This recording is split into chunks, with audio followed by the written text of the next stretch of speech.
கௌரி, ஜலந்தர் உண்மையை தரிசிக்கும் சமயத்தில்தான் அவனுடைய அழிவென்பது நேரும். அதற்கான மார்க்கத்தை மகா காளியே காட்ட வேண்டும். சிவனும் சக்தியும் ஒன்றுதான். ஒருவரால் மற்றொருவர் நிறைவு பெறுவர்.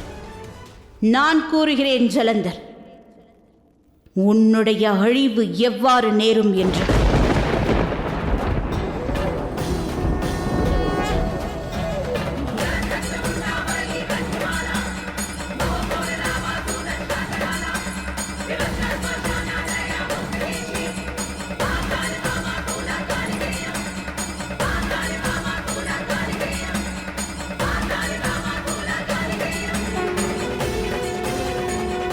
மகாதேவா, இந்த பிரச்சனை உங்கள் நெற்றிக்கண் திறந்ததினால் ஏற்பட்டதாகும்.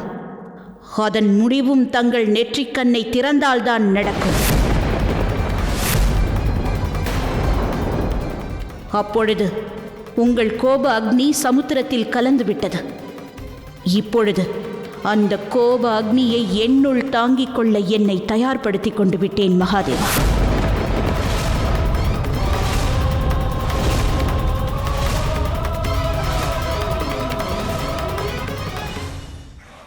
என்னுடைய இந்த கர்மத்தின் பிரதிபலன் என்னவாக இருக்கும் என்பதை நான் அறியேன்.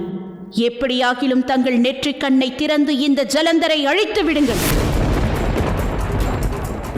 உங்கள் கோப நெருப்பை என்னுள் தாங்கிக் கொள்ள நான் தயாராகிவிட்டேன்.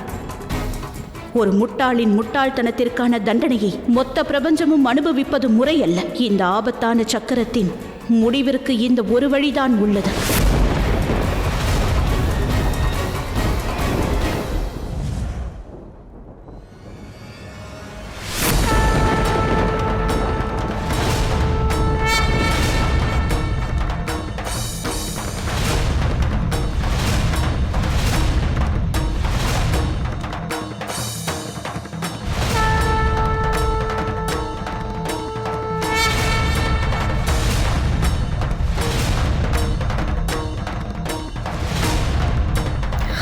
ஆனால் நாராயணா, மகாதேவரின் அக்னியின் வெப்பத்தை கங்காவால் தாங்கிக் கொள்ள இயலாது.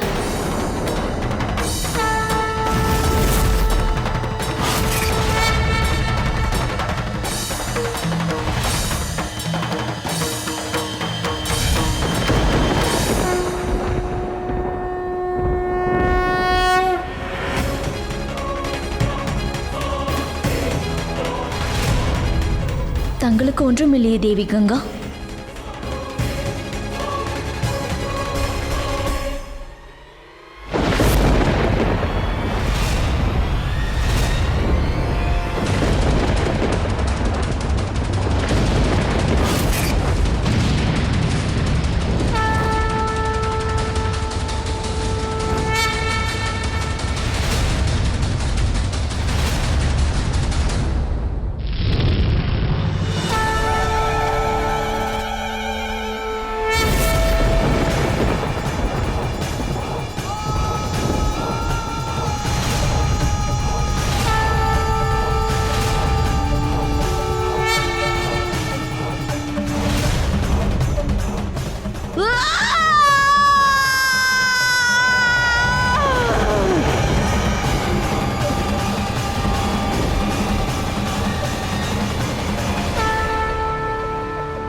மகாதேவா, தாங்கள் தங்களுடைய கோப அக்னியினால் தாங்கள் இந்த புனிதமான சுதர்சன சக்கரத்தை மட்டும் உருவாக்கவில்லை, இன்னொன்றையும் தெளிவுபடுத்தியுள்ளீர்கள்.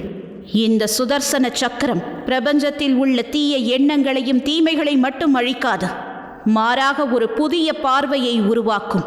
அதன் மூலம்தான் ஒருவரால் வாழ்க்கையின் இறுதி உண்மையை அறிந்து கொள்ள முடியும்.